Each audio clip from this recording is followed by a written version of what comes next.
Inversiones, el sitio donde todos pueden invertir, y Universidad Diego Portales, a la altura de los tiempos, presentan Al Pan Pan. En el Mostrador Podcast, debate y conversación para comenzar tu mañana. Al Pan Pan, con Mirna Schindler. Entrevistas con los actores de hoy. El Mostrador, el poder de la independencia.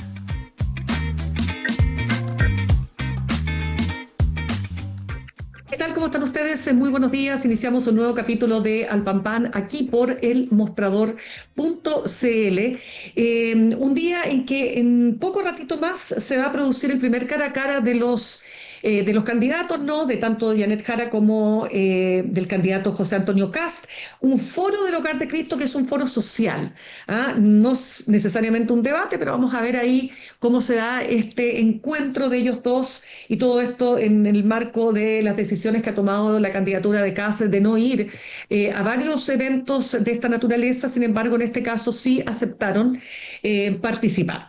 También contarles que el gobierno logra finalmente aprobar el presupuesto 2026, se reponen todas las partidas respecto de los sitios de memoria, por ejemplo, pero se rechazó lo que corresponde a la Fundación Salvador Allende, que eso también ha generado algunos comentarios y algunas reacciones. Por supuesto, siguen las repercusiones de lo que ha sido el apoyo, básicamente implícito, sin duda, pero apoyo al fin y al cabo del expresidente Frei a José Antonio Kast, y el partido ha decidido suspender su militancia, el Tribunal Supremo. Vamos a estar además en el siguiente bloque conversando sobre la tensión entre Estados Unidos y Venezuela, porque además el New York Times habló de una propuesta de Nicolás Maduro de dejar el poder en 2 años, cuestión que habría sido rechazada por Donald Trump. Pero ¿qué está pasando aquí? Vamos a estar conversando con un analista y periodista venezolano, pero también de lo que ocurre con la migración venezolana en Chile, que el anuncio que ha hecho José Antonio Kast de expulsar, apenas llegue al poder, si es que se impone en la segunda vuelta, a todos los migrantes irregulares. Vamos a ver qué opina la comunidad acá y cómo se podía dar una situación así. También vamos a estar hablando del caso Muñeca Bielorrusa, porque hay nuevas revelaciones. Pero antes vamos a saludar a nuestros auspiciadores. La Universidad Diego Portales está acreditada por 6 años en nivel de excelencia y es una de las mejores universidades del país. Conoce más en admisión.udp.cl. Universidad Diego Portales, a la altura de los tiempos. Y te invitamos a suscribirte a nuestro canal de YouTube, @El Mostrador Podcast con B corta. Ahora sí, como cada 15 días, todos los jueves, vamos a conversar con el abogado constitucionalista de la Universidad Alberto Hurtado, Tomás Jordán. ¿Cómo estás, Tomás? Un gusto de tenerte nuevamente. Hola, Mirna, un gusto. Muchas gracias.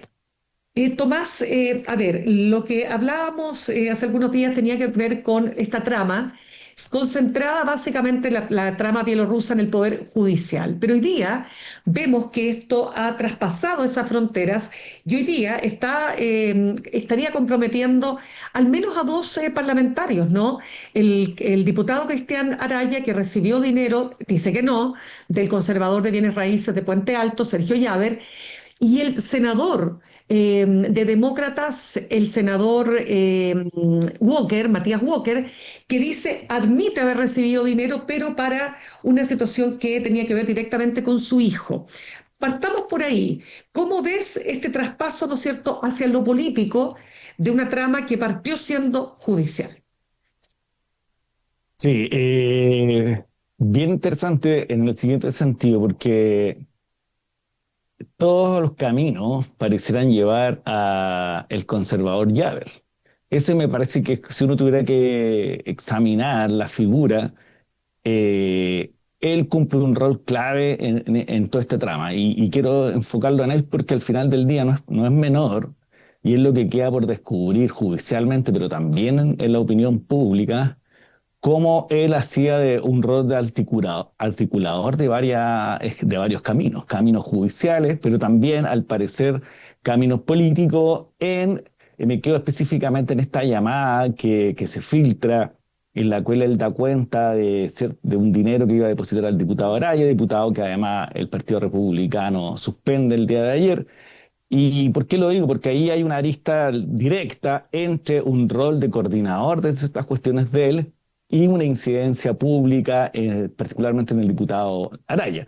El Ujú. caso del senador Walker es ya nuevamente que aparece en el escenario y por lo tanto yo creo que aquí hay una cuestión clave por descubrir. Si Yaver es un articulador o es un centro de operaciones propiamente tal. Y en el caso del senador, que él da cuenta de su propio relato, y esto esta es una arista muy inicial respecto de él. ¿En qué sentido? Porque aquí hay dos versiones. Una que es la de él, y por lo tanto es un hecho que él dice hay una situación particular, personal que lo afecta, y otra es lo que se va a entender respecto de esa situación, es decir, cómo Yaver, que justo está involucrado con Vargas, con Lagos, con Vivanco, con Migueles, con Ulloa, con Araya en el mundo de la política, también aparece en este escenario. ¿Cuál es la clave de esto? Y tú lo dices bien, es que está trasladando un asunto pareciera ser judicial a una línea política que no tenemos claro, al menos respecto de Araya pareciera ser que había una línea clara que era como incidir en él para efectos de salvar a Ulloa. Eso fue lo que las filtraciones nos dieron Ujú. cuenta. Respecto a Búcar, me parece que todavía es muy inicial para entender cómo se configura ahí el escenario, porque al final del día no tenemos ninguna información salvo el depósito y la explicación de Bogart sobre el asunto, distinto de Araya, que sí sabemos cuál era la voluntad, al menos de llave respecto del depósito. Sí, no solo para efectos de interferir en la votación y tratar de alinear a la bancada con respecto a la acusación contra Antonio Ulloa, sino también sobre la situación que estaba en ese momento ocurriendo tanto con Daniela Chiccardini y su Claro, pareja, también diputado, ¿no es cierto?, Manucheri, Daniel Manucheri. Recordemos que ellos estaban fuertemente, ¿no es cierto?, implicados en todas estas sí, querellas que sí. se habían presentado, ¿no? Entonces también ahí había como Es, una forma de... Claro. es interesante eso, porque es cierto, porque Mm. esa es la arista que yo podría decir más clara política Claro, de esta línea. Es decir, ya, el doble sentido, salvar a claro. Ulloa e intervenir a Manucheri o a Chiccardini desprestigiándolo. Me parece que ahí Ujú. está, y ahí hay una pregunta que hay que resolver, y que lo decía yo al pasar. ¿Yaver es un articulador o es un centro de operaciones? Y eso es lo que no tenemos claro, porque al mismo tiempo Yaver está vinculado, en el caso de Vivanco, con Vargas y Lago, pero también Vargas y Lago se vinculan a Sirpertegui. Entonces, al final del día queda por descubrir cuál es la línea que en común en todo esto. Si Yaver cumplía un rol de pasadizo, por decirlo así, como digo yo, de articulador, es decir, que mueve el engranaje, o alrededor de él había un centro de operación al respecto de esto. Y esto es lo que, porque nosotros creíamos en un momento que Hermosilla, al comienzo de esta historia, era el centro articulador. Y por lo tanto, en su celular aparece una serie de vinculaciones y de operaciones, por llamarlas así, judiciales, políticos Ujú. judiciales. Pero esto se va trasladando y hoy día el centro está en el conservador de Puente Alto. Entonces, ya no aparece en toda la operación Hermosilla. Hermosilla, por lo tanto, era una de las líneas. Ahora nos Claro. queda entender un mapa de que Hermosilla era una de las líneas, Vargas y Lago era otra de las líneas, todas están cruzadas por algunas personas, por ejemplo, Ulloa aparece en varias aristas, entonces al final del día, cada día en vez de acotar el problema se empieza a abrir, pero todavía no tenemos el escenario completo de cuál es el rol de cada uno, sobre todo porque a mí lo que me importa si examinamos el tema es quién o desde dónde se articula todo este asunto. Claro, mira, de hecho nuestro medio publicó pagos ocultos de Llaver a exministro Ulloa revelan nuevos antecedentes. ¿Y cuál es exactamente el punto? Es que Sergio Llaver hizo transferencias mensuales de 1 millón de pesos desde 2019 hasta 2025 a Antonio Ulloa. El monto supera los 74 millones. Entonces, a ver, ¿sería esto, o si esto es efectivamente así como se estaba planteando, digamos, una muestra de que estamos frente a una corrupción estructural?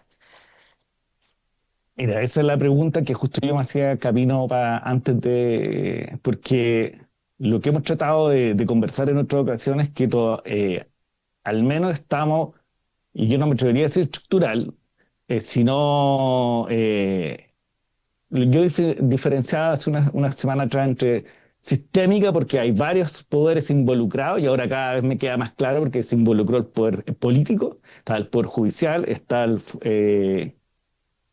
en parte ya ver como rol articulador, pero me parece que lo que muestra Ulloa y los pagos, más que una corrupción estructural, yo creo que estamos... a ver, ¿cuál es el problema de los estados democráticos? Lo voy a plantear conceptualmente primero. Ya. Una de las fallas que puede caer un Estado democrático es que la corrupción sea generalizada, estructural, no solamente sistémica, no que estén involucrados todos los poderes, sino que al mismo tiempo sea continua, sea permanente y por lo tanto sea un espacio en el cual no se puede salir. Yo creo que hoy día al menos eso no se puede afirmar. Lo que se puede afirmar es que hay una red de corrupción que involucra a distintos actores, tanto del mundo judicial, del mundo de la abogacía y del mundo político. Eso es lo que podemos afirmar hoy día. Ahora, al respecto de Ulloa, me parece que es grave en el sentido que me hace un símil con lo que pasó en financiamiento ilegal de la política cuando habían políticos que les pagaban mientras ejercían el cargo de subsecretario. No sé si te recuerdas que se le pagaba mensualmente por parte de un ISAPRE a un subsecretario. Por lo tanto, aquí hay un vínculo de una ligazón que busca una cooptación respecto a una autoridad pública. Yo creo que el dinero depositado a Ulloa respecto de Yaber tiene que ver con una cooptación de en este caso, un juez de la República. No sabemos todavía para qué fines particulares, en el sentido de si era un pago de un favor o era una cooptación permanente respecto de situaciones permanentes. Y eso es lo que tenemos que descubrir. Pero lo que está claro es que es un foco de corrupción, yo vuelvo a insistir, no estructural, pero sí sistémica. Claro, mira, ayer conversábamos con el abogado Mauricio Daza, que decía que para él, de lo político, el caso más grave era el del senador Matías Walker. ¿Por qué? Porque el senador Matías Walker formaba parte de la Comisión de Constitución, Legislación y Justicia en momentos en que se estaba, digamos, tramitando en el Congreso este proyecto para reformar las notarías, los conservadores, etcétera, ¿no? Y él no transparentó esta relación que él tenía con un conservador en particular. ¿Tú crees que ese punto es un punto que puede complicar a Walker? Yo distinguiría dos cosas. No comparto que sea el más grave hoy día. Okay. Ya, En el siguiente sentido, porque nosotros tendremos que establecer si existe una relación entre esos pagos que son o responden a una coyuntura, a la explicación de Walker, o responden a una cuestión que todavía no sabemos, ¿ok? Y por lo tanto, como yo decía en un comienzo, la figura de Walker en el puzzle es inicial, no es central todavía, distinto de Ulloa, que nosotros lo hemos venido siguiendo, o Vivanco, que sabemos claramente cuál era el rol que cumplían en todo este mapa que estamos tratando de construir. Lo que queda claro, y por eso que no comparto plenamente la opinión del abogado, que es la relación entre un depósito, que eventualmente Walker dice que es personal, y la tramitación del proyecto. Distinto es que supiéramos, no lo sabemos, que Walker incide por medio de estos pagos en la tramitación del proyecto. Lo que podemos mencionar hoy día es que es éticamente reprochable que alguien reciba financiamiento por parte de un conservador. Él la atribuye a una cuestión de carácter amical, ok, supongamos que eso es cierto, pero justo en el momento en el cual se tramita un proyecto de ley que eventualmente podría impactar en ese mismo sujeto que deposita, pero que sea hoy día lo más grave, que sea hoy día el centro medular de la operación, me parece que es un indicio muy, muy, muy general todavía. Me parece que la operación va por otro lado. No, sí, lo que está súper claro, si no, él no decía que fuera el más grave de toda la trama, sino que él decía que desde el punto de vista de lo que está pasando en el Parlamento, Cristian Araya dice que él no recibió esa plata, Matías Walker dice sí y explica por qué, y en ese orden, solamente pensando en dos parlamentarios, decía que la situación de Walker le parecía más complicada por el rol que había jugado Walker en la tramitación precisamente de este proyecto de ley. Sí, lo que pasa es que ahí me diferencio o me alejo de Mauricio en el siguiente sentido, que Araya, al menos en las conversaciones, en los chats, aparece mencionado. Claro. No solo mencionado, aparece que tiene que articular la defensa de Ulloa y tiene que articular un ataque a Manucheri. Es decir, está esa ligazón entre el depósito y la acción. En Ya, Walker está, por decirlo así, el depósito, pero no tenemos claro cuál es la acción que él debería haber llevado a cabo respecto a un resultado. ¿Me explico? Entonces ahí hay un paso que es más clara la situación de Araya respecto de lo que debería, de la articulación Jaber-Araya, y todavía no tenemos claro cuál es la relación que hay en la articulación política, me refiero, entre Jaber correcto. y Walker. Y ahí por eso que yo me distancio un poco de Mauricio, porque creo que Perfecto. estamos especulando respecto de Walker. En cambio, que lo otro es una acción que podemos mirar y podemos analizar tal cual están los elementos sobre la mesa. Claro, mira, hay una columna de opinión, perdón, hay un editorial de la segunda de ayer donde justamente ponen el foco en estos dos parlamentarios, pero también porque, mira lo que dice que a septiembre de 2024 el 52% de los notarios de la región metropolitana tenía nexos con la política. Y una investigación de la Fundación América Transparente de hace 3 años estableció que 40% de los notarios tenía algún tipo de pariente, o sea, tenía Mm, o tuvo algún pariente en el Congreso. ¿Por qué te digo sí. esto? Porque aquí sí que hay un punto que es súper oscuro, ¿no? Es este mundo que hoy día lo estamos viendo, pero cómo se ha ido entramando para que parientes terminen favoreciéndose entre ellos para llegar a estos cargos tan apetecidos. ¿Para qué estamos diciendo otra cosa, una cosa por otra? Si ser notario o ser conservador es forrarte en plata y ser prácticamente millonario. Sí. Entonces, es una pega muy codiciada y por eso mismo la pregunta, ¿se prestaría esto para corrupción en el sentido de lo que estamos conversando? O sea, te traspaso plata, tú me favoreces en la tramitación de un proyecto o...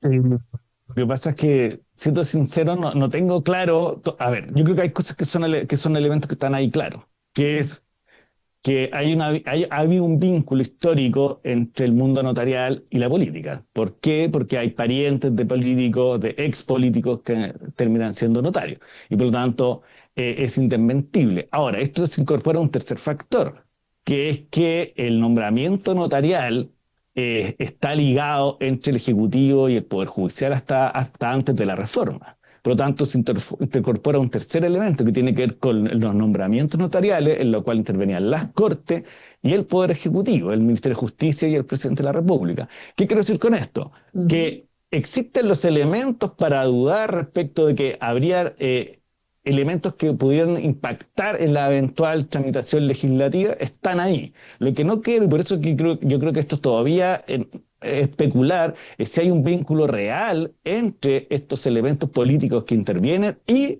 el resultado. Eso es lo que yo creo que hay que, por lo menos hoy día, no lo digo mañana Ujú. o en Por la próxima supuesto, conversación que tengamos. Lo que quiero decir es que los elementos están sobre la mesa. Hay un perfecto. vínculo, hay ligazones históricas, pero de ahí a hacer una afirmación a partir de inferencia me parece que es un poco, todavía es temprano, por llamarlo de alguna manera. Perfecto. Mira, otro tema que quiero comentar contigo, Tomás, es la entrevista. Hay una entrevista que es como una conversación que no alcanza a ser totalmente entrevista en el Mercurio de hoy a la ex ministra Ángela Vivanco. Ella dice que si una persona estuviera recibiendo coimas, no se va a ir a meter a cada rato a la oficina de los coimeros, ¿no? ¿Por qué te lo planteo? Porque ella está, obviamente, con esta, de hecho, la Fiscalía Regional de los Lagos ingresó a la Corte de Apelaciones de Santiago una ampliación de la querella de capítulos para que ella pueda ser formalizada.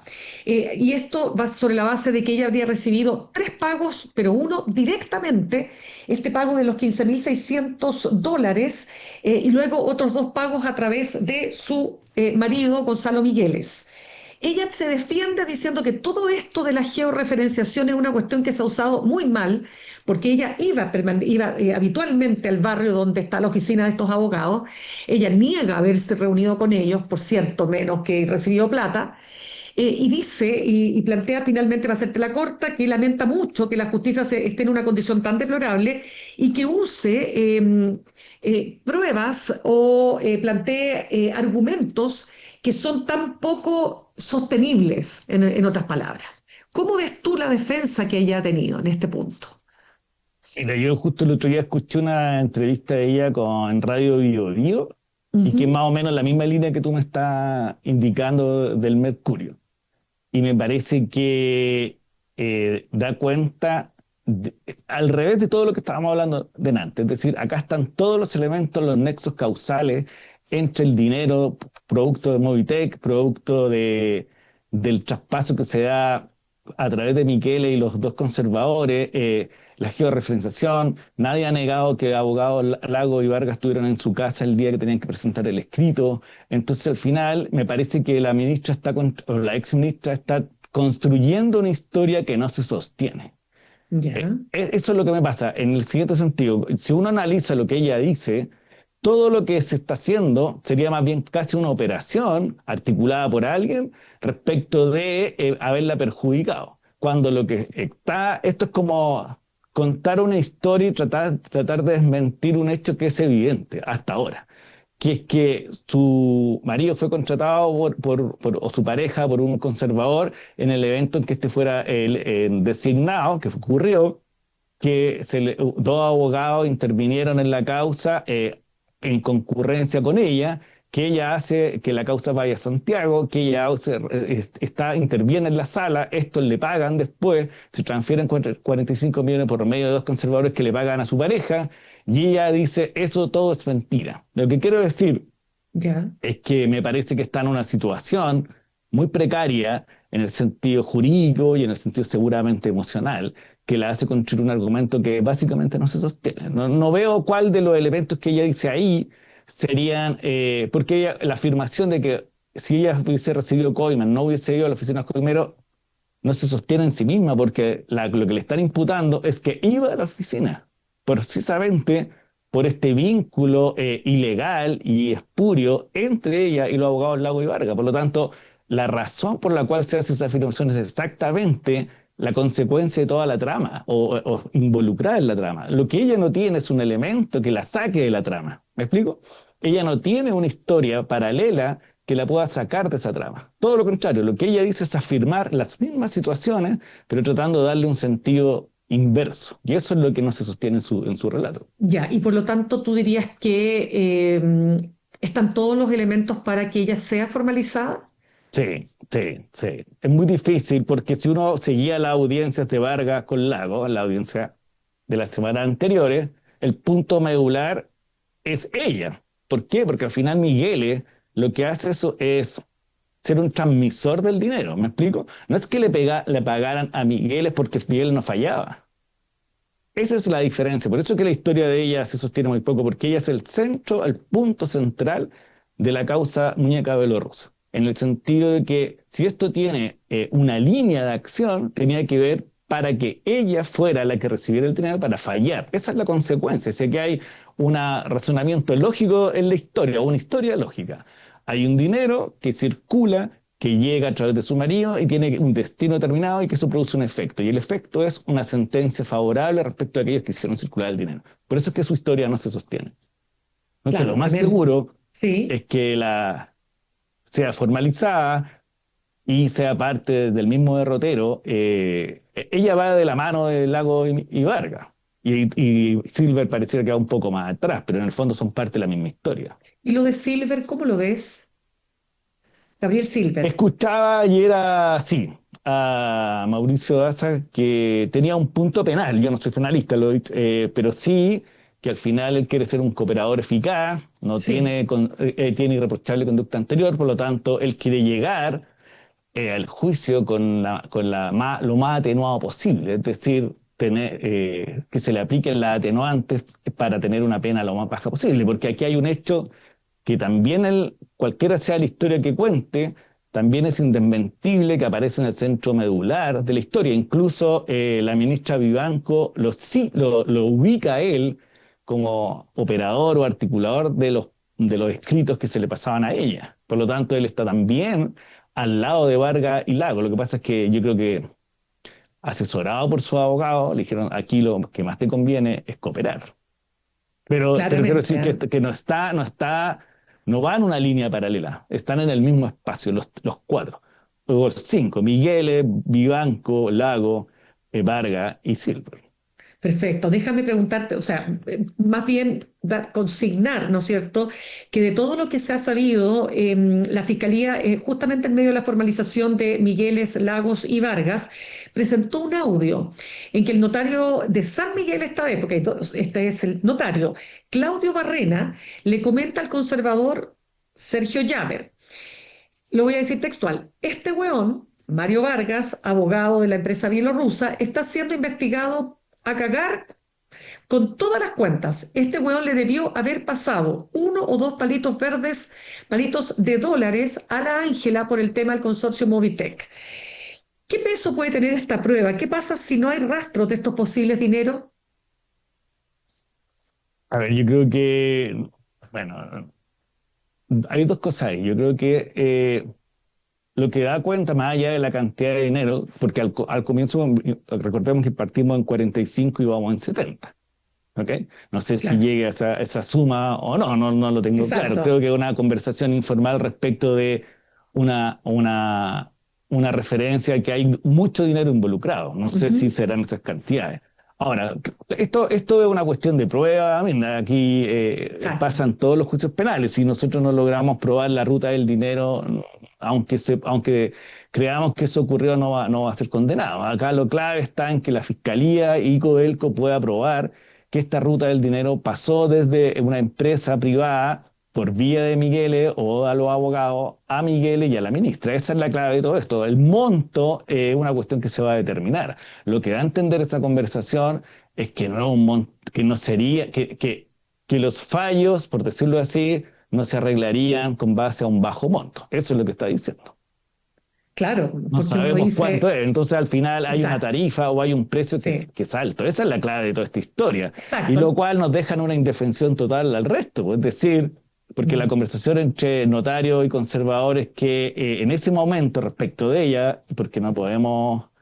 Esto también, por eso te decía que no es posible hablar de una corrupción estructural porque tenemos casos muy concretos que son muy definidos y que además están ligados entre sí. Todavía hay una ligación, imaginemos que, o sea, no imaginemos, pensemos que Vivanco y Serpentegui tienen un nexo común que es Vargas y Lago. Por lo tanto, estamos hablando de un mundo acotado aún. A eso me refería delante, que no podemos hablar de una corrupción estructural. Lo que pasa es que estamos en un claro. escenario que estamos por primera vez desnudando nuestras propias precariedades, que es que nos creíamos que había una situaciones de probidad y era una especie de autoengaño y al final hay situaciones graves de corrupción. Eso es lo que al final está dando cuenta esa misma conversación. Porque yo Totalmente. no sé si ellos saben Sí. con claridad cuál era, a lo mejor ya ver, sí, no sé si el notario que citado, ¿me explico? No Ujú. saben con claridad cuál es el camino. Lo que sí saben es que hay situaciones graves en las cuales intervienen abogados, uno en particular, que hace correr dinero para obtener un fallo a favor. No, tremendo. Tomás Jordán, abogado constitucionalista de la Universidad Alberto Hurtado, gracias por haber estado con nosotros esta mañana. Sí, gracias a ti, que estén muy bien. Igual, pues, Buena muy bien. semana. Chau. Gracias. Saludamos a nuestros auspiciadores. La Universidad Diego Portales te ofrece una experiencia enriquecedora tanto en lo intelectual como en lo cultural. Conoce a líderes del ámbito político, de las ideas y de la innovación. Universidad Diego Portales, a la altura de los tiempos, acreditada por 6 años en nivel de excelencia. Y ahorrar cotidianamente se puede y de forma organizada, rápida y online con Ahorrando, la nueva funcionalidad de tu app Coopebutch, en donde puedes programar ahorros de manera fácil y entretenida, eligiendo tus propias reglas y metas. Haz que el ahorro sea parte de tu vida con Ahorrando de Coopebutch. Más información en coopebutch.cl. Y porque Santiago no es Chile, desde Valdivia hasta Panguipulli te contamos lo que pasa, lo que se conversa y lo que importa en Los Ríos. Te invitamos a que te suscribas de manera gratuita al nuevo newsletter del Mostrador, el nuevo newsletter regional Aquí Los Ríos. Y también te invitamos a que te suscribas a nuestro canal de YouTube, @El Mostrador Podcast. ¿Qué está pasando con la tensión entre Estados Unidos, Donald Trump, Venezuela y Nicolás Maduro? ¿Cuál es exactamente la realidad hoy día? Es verdad, como lo ha sostenido el New York Times, que Nicolás Maduro le habría propuesto a Donald Trump dejar el poder en 2 años más y que éste lo habría rechazado. Pero ¿qué pasa con todas estas ofensivas que está haciendo? ¿Puede ser posible una invasión realmente de Estados Unidos a Venezuela, considerando además que Maduro es apoyado por Rusia, por China? Es un tema que Vamos a estar conversando al regreso con el periodista y director del diario de la comunidad venezolana en Chile, El Vino Tinto, Víctor Higuera. Ya volvemos. En instantes, una nueva entrevista en Al Pan Pan con Mirna Schindler por El Mostrador Podcast, el poder de la transparencia.